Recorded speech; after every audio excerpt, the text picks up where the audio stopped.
ওমর ফারুক কালিমা পড়ে মুসলমান হয়ে গেছে। মুসলিম সাহাবাদের মধ্যে আনন্দের বন্যা বয়ে গেল। বিশ্বনবী খুশি হয়ে গেলেন, আল্লাহ শুকরিয়া করলেন, আল্লাহ তুমি আমার দোয়া ফিরিয়ে দাও নাই। আমি বলেছি দুজনের একজনকে চাই, তুমি ওমরে ফারুককে দান করেছো, বলেন আলহামদুলিল্লাহ। এবার ওমরে ফারুক বিশ্বনবীর প্রশ্ন করলেন, নবী আলাসনা আলাল হক, আমি প্রশ্ন করি উত্তর দেন, আমরা কি সত্যের উপর নাই? বিশ্বনবী বললেন, বালা ওমর, আমরা এই সত্যের উপরে আছি। আমাদের কোরআন কি সত্য নয়? বিশ্বনবী বললেন, কোরআনও সত্য। আমাদের রব আল্লাহ কি সত্য নন? বিশ্বনবী বললেন, সত্য। ওমরে ফারুক বললেন, তাহলে ফিমাল ইখতিফা, তাহলে লুকিয়ে লুকিয়ে আর গোপনে দাওয়াতি কাজ কেন? আপনি সত্য নবী, কোরআন সত্য কিতাব, আমার রব আল্লাহ সত্য, আর আমি ওমর কালিমা পড়ে মুসলমান হয়ে গিয়েছি, তাহলে ফিমাল ইখতিফা, আর লুকিয়ে লুকিয়ে কোরআনের দাওয়াত দিবেন কেন? বের হন, মক্কার শহরের মাঝখানে চলে আসেন, চিৎকার করে আমরা আল্লাহর নামের ঘোষণা দেব। বিশ্বনবী বললেন, না ওমর,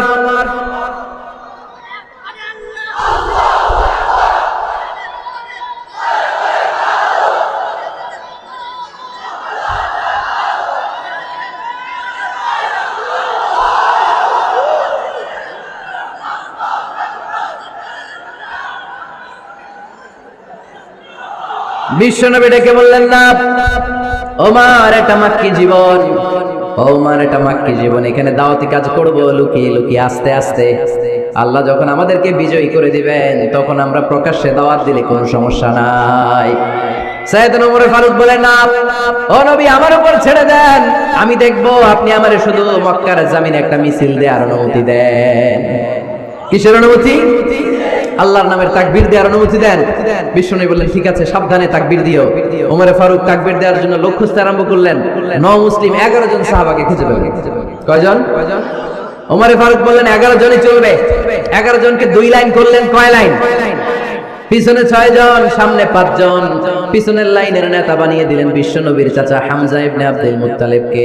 প্রথম লাইনের 5 জনের নেতৃত্ব দিতে আরম্ভ করলেন সাইয়েদনা ওমর ফারুক নিজেই। 2 লাইন তাকবীর দিতে জানলে বেশি মানুষ লাগে না, 10 জন দিয়ে গোটা বিশ্বটারে কাঁপিয়ে দেওয়া যায়। 11 জন, 6 আর 5। ওমর ফারুক সামনে দাঁড়ালেন। ওমর ফারুক সামনে দাঁড়িয়ে এবার আল্লাহর নামের স্লোগান দিবেন। ওমর ফারুক বলেন, আমরা খুব লম্বা চূড়া স্লোগান দেব না, খুব ছোট্ট, দারুল আরকামের ঘর থেকে কাবা ঘর পর্যন্ত, বাইতুল্লাহ পর্যন্ত, এতটুকু জায়গা আমরা তাকবীর দিতে দিতে সামনের দিকে এগোবো। পৃথিবীর কোনো শক্তি আমাদেরকে থামায় দিতে পারবে না। ওমর ফারুক তখন এক বাক্যের একটা ভাষণ দিলেন। কয় বাক্যের? ওমর ফারুক সামনে দাঁড়িয়ে বললেন, মান আরাদা আন তাসকুলা উম্মুহ ইয়া জামা ওয়ালাদুহু তারমিলা যাওজাতুহু ফালিয়াসুদ্দানি। কে আছো? মান আরাদা আন তাসকুলা উম্মুহ, কে আছো মায়ের বুক খালি করতে চাও? ইয়া জামা ওয়ালাদু, কে আছো বাচ্চাগুলারে, সন্তানগুলারে ইয়াতিম বানাতে চাও? তারমিলা যাওজাতুহু, কার এত বড় বুকের পাটা আছে দেখি, কে আছো স্ত্রীকে বিধবা বানাতে চাও? বুকের পাটা থাকলে আমি ওমরের থামাও, যদি সাহস থাকে আমি ওমরের মিছিল থামাও। ওমর ফারুক শুরু করলেন, আল্লাহু আকবার, আল্লাহু আকবার, আল্লাহু আকবার। স্লোগান দিতে দিতে সাইয়েদনা ওমর ফারুক কাবার গিলাফ যে স্পর্শ করলেন, ওমর ফারুকের এই স্লোগান কেউ থামাতে পারে নাই। কিয়ামত পর্যন্ত এই আল্লাহর নামের স্লোগান কেউ থামাতে পারবে না। চিল্লায় বলো ঠিক কিনা?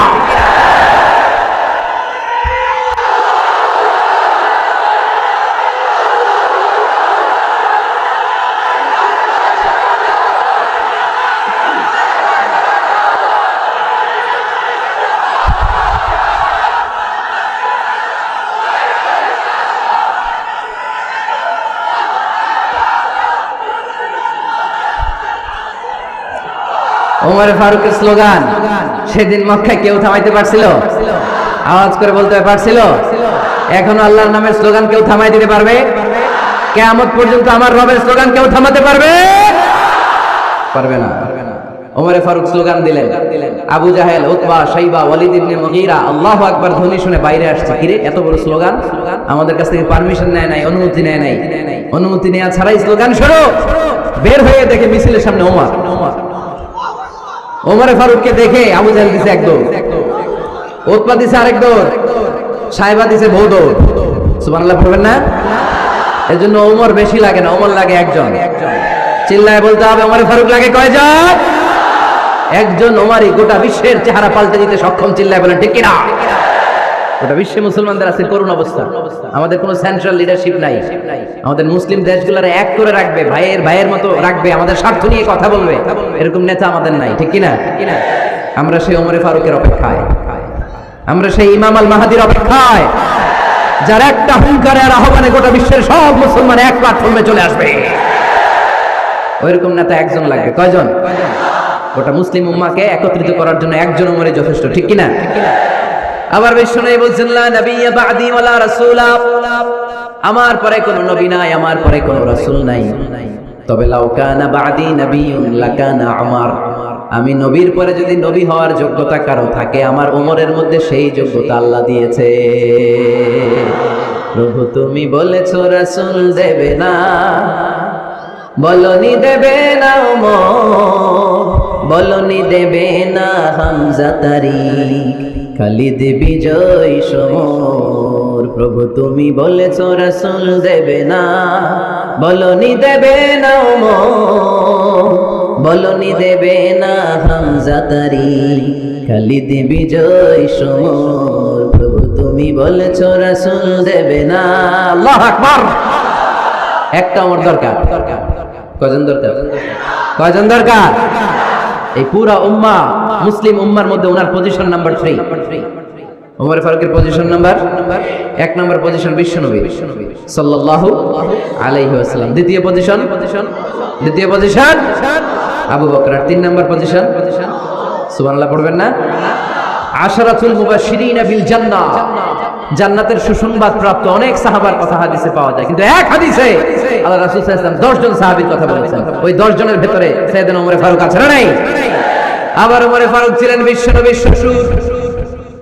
সাইয়েদনা ওমর ফারুকের কন্যা হাফসা রাদিয়াল্লাহু তাআলা আনহাকে বিশ্বনবী বিয়ে করে ওমর ফারুকের জামাই হয়েছে, আর ওমর ফারুককে বিশ্বনবী শ্বশুর বানিয়েছে। সুবহানাল্লাহ পড়েন। আগে জানতেন এটা? ওমর ফারুক রাদিয়াল্লাহু তাআলা আনহু যে বিশ্বনবীর শ্বশুর ছিল, এটা আজকে প্রথম জানলেন। কে কে দেখি? দেখছেন? অনেকেই জানেন না। মাশাআল্লাহ, হাত নামান, আমরা জেনে নিব, জানতে কোনো সমস্যা নাই। বাঁচতে হলে জানতে হবে। বাঁচতে হলে কি করতে হবে? জানতে হবে। 4 জন খলিফার 2 জন হচ্ছে বিশ্বনবীর মেয়ের জামাই, বাকি 2 জন হচ্ছে বিশ্বনবীর শ্বশুর। সাইয়েদনা উসমান রাদিয়াল্লাহু তাআলা আনহুর কাছে বিশ্বনবী সাল্লাল্লাহু আলাইহি ওয়াসাল্লাম 2 কন্যাকে বিয়ে দিয়েছে। বিশ্বনবী সাল্লাল্লাহু আলাইহি ওয়াসাল্লাম মোট কন্যা 4 জন। কয়জন? বড় মেয়ের নাম যায়েনব রাদিয়াল্লাহু তাআলা আনহা, ওনার স্বামীর নাম ছিল আবুল আস ইবনে রাবি'। তারপরের মেয়ের নাম হচ্ছে উম্মে কুলসুম, ওনাকে বিয়ে দিয়েছিলেন বিশ্বনবী সাইয়েদনা ওসমান রাদিয়াল্লাহু তাআলা আনহুর সাথে। উম্মে কুলসুম রাদিয়াল্লাহু তাআলা আনহার ইন্তেকালের পরে আরেক মেয়ে রুকাইয়াকে বিশ্বনবী সাইয়েদনা ওসমানের কাছে আবার বিয়ে দিয়ে দিলেন। সুবহানাল্লাহ পড়েন। আর সবচেয়ে ছোট্ট কন্যা ফাতেমা রাদিয়াল্লাহু তাআলা আনহাকে বিয়ে দিয়ে দিলেন নিজের চাচাতো ভাই সাইয়েদনা আলী রাদিয়াল্লাহু তাআলা আনহুর সাথে। তার মানে সাইয়েদনা ওসমান আর সাইয়েদনা আলী ছিল বিশ্বনবীর মেয়ের জামাই, ঠিক কিনা? আর সাইয়েদনা আবু বকর রাদিয়াল্লাহু তাআলা আনহুর কন্যা আয়েশা রাদিয়াল্লাহু তাআলা আনহাকে বিশ্বনবী বিয়ে করে আবু বকর রাদিয়াল্লাহু তাআলা আনহুকে বানালেন শ্বশুর। আর ওমর ফারুকের কন্যা হাফসা রাদিয়াল্লাহু তাআলা আনহাকে বিয়ে করে ওমর ফারুককেও বানালেন শ্বশুর। তাহলে 4 খলিফার 2 জন জামাই। 2 জন আওয়াজ করে বলতে হবে, 4 খলিফার 2 জন, বাকি 2 জন। ওমর ফারুক রাদিয়াল্লাহু তাআলা আনহুকে আল্লাহ তাআলা জ্ঞানও দিয়েছেন, আবার প্রজ্ঞাও দিয়েছেন। জ্ঞান আর আল্লাহর ভয়, তাকওয়া। আমার প্রিয় বাচ্চারা, জ্ঞান দেয়, আবার যদি তাকওয়ার গুণ দেয়, জ্ঞানও আছে, আবার আল্লাহর ভয়ও আছে। এই লোকের কেউ থামায় রাখতে পারবে না? এরা কেউ থামায় রাখতে পারে না। সে গোটা বিশ্ব জয় করছে। সাইয়েদনা ওমর ফারুককে আল্লাহ তাআলা জ্ঞানও দিয়েছেন, আবার তাকওয়াও দিয়েছেন। সুবহানাল্লাহ। বিশ্বনবী সাল্লাল্লাহু আলাইহি ওয়াসাল্লাম স্বপ্ন দেখলেন, বিশ্বনবী দুধ খাচ্ছেন, আঙ্গুলের ভেতর দিয়ে ফাঁক দিয়ে দুধ বের হয়, বিশ্বনবী দুধ খাচ্ছেন। খেতে খেতে একটু দুধ আঙ্গুলে লেগে আছে, এই আঙ্গুলটা কারো মুখে না দিয়ে বিশ্বনবী সাল্লাল্লাহু আলাইহি ওয়াসাল্লাম ওমর ফারুকের মুখের ভিতরে ঢুকাই দিলেন। অতিরিক্ত দুধটা ওমর ফারুক খেলেন। সাহাবারা বললেন, মাযা আওয়ালতা বিহি ইয়া রাসূলুল্লাহ, হে আল্লাহর রাসূল, এই স্বপ্ন দিয়ে কি বুঝালেন? বুঝলাম না। বিশ্বনবী সাল্লাল্লাহু আলাইহি ওয়াসাল্লাম বললেন, আওয়ালতু বিহি আল ইলম, এটা দিয়ে আমি জ্ঞান বুঝিয়েছি, কারণ অতিরিক্ত দুধের অংশটা আমি কাউরে না দিয়ে ওমরকে দিয়েছি, তার মানে ওমরের জ্ঞানের কোনো তুলনা হয় না। এজন্য স্বপ্নে যদি কেউ দেখেন আপনি দুধ পান করছেন, এটা প্রমাণ করে আল্লাহ তাআলা আপনাকে দ্বীনের জ্ঞান দান করবেন। আবার বিশ্বনবী সাল্লাল্লাহু আলাইহি ওয়াসাল্লাম আবার আরেক রাতে স্বপ্ন দেখলেন, সাহাবারা লাইন ধরে বিশ্বনবীর সামনে দাঁড়ানো, কোন সাহাবার জামা নাভি পর্যন্ত, কোন সাহাবার জামা হাঁটু পর্যন্ত, কোন সাহাবার জামা টাকনু পর্যন্ত, কোন সাহাবার জামা আরো ছোট, কিন্তু ওমরে ফারুকের জামা বিশ্বনবী দেখলেন এত বড়, টেনে হিচড়ে হিচড়ে বিশ্বনবীর সাথে চলছে। সুবহানাল্লাহ পড়বেন না? সাহাবারা বললেন, মা দাওয়ালতা বিহি ইয়া রাসূলুল্লাহ, হে আল্লাহর রাসূল, এটা দিয়ে আপনি কি বুঝাতে চাইলেন? বিশ্বনবী বললেন, আউয়ালতু বিহি আত-তাকওয়া, এটা দ্বারা আমি দিনদারি বোঝালাম, তাকওয়া বোঝালাম। সুবহানাল্লাহ পড়েন। বিশ্বনবী দেখলেন কোন সাহাবার জামা এতটুকু, কোন সাহাবার জামা এত লম্বা, কোন সাহাবার জামা পা পর্যন্ত লম্বা, আর সাইয়েদনা ওমর ফারুককে দেখলেন ওনার জামা এত লম্বা, ওমর ফারুক টেনে হিচড়ে জামা নিয়ে চলতেছে। বিশ্বনবী বুঝাতে চাইলেন, ওমরের যেহেতু জামা লম্বা, ওমরের ভেতরে আল্লাহর ভয়, দিনদারিও খুব বেশি। চিল্লায় বলেন ঠিক কি না? জ্ঞানও দিয়েছেন, আবার দিনদারিও দিয়েছেন। এই দুইটা জিনিস যদি থাকে, এই পৃথিবীতে তাকে সফল রাষ্ট্রনায়ক বানায় দেয় কে? আবার এই পৃথিবীর বুকে যত নারীরা জান্নাতে যাবে, সব নারীদের সর্দারিনী হবে সাইয়্যিদাতুনা ফাতিমা রাদিয়াল্লাহু তাআলা আনহা। এই দুনিয়াতে যত যুবকরা জান্নাতে যাবে, তাদের সর্দার হবে সাইয়েদনা হাসান আর হুসাইন রাদিয়াল্লাহু তাআলা আনহুমা। আর এই দুনিয়ার বুকে যত বয়স্ক মানুষেরা জান্নাতে ঢুকবে, তাদের নেতৃত্ব দিবেন সাইয়েদনা আবু বকর আর সাইয়েদনা ওমর। বয়স্ক যারা আছেন, আপনাদের নেতৃত্ব দিবে কে? হ্যাঁ, একজন কয় আল্লাহ। না, আল্লাহ তো তোমার জান্নাত দিবে, তোমার জান্নাতে নিয়ে যাবে কে? সাইয়েদনা আবু বকর, সাইয়েদনা ওমর। আর ইয়াং যারা তোমরা এসেছো, তোমরা যখন জান্নাতে ঢুকবে, তোমাদের লিডারশিপ নিবে কে? হাসান আর হুসাইন রাদিয়াল্লাহু তাআলা আনহুমা। আর নারীরা যারা জান্নাতে প্রবেশ করবে, এই নারীদের নেতৃত্ব দিবে বিশ্বনবীর কলিজার টুকরা, নয়নের পুতুলি সাইয়্যিদাতুনা ফাতিমা রাদিয়াল্লাহু তাআলা। সুবহানাল্লাহ পড়বেন না? Omar Farooq, the super hero of Muslim উম্মাহ। আমরা কাদেরকে সুপার হিরো বানায় রাখছি আমরা জানি না।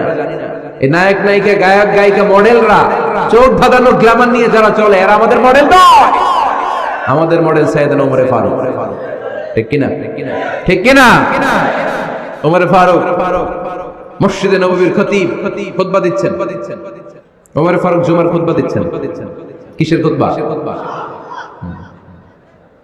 খুতবার মাঝখানে হঠাৎ চিৎকার মেরে বললেন, ইয়া সারিয়া তাবনা জানিমিল জাবাল, জাবাল, ইয়া সারিয়া তাবনা জানিমিল জাবাল।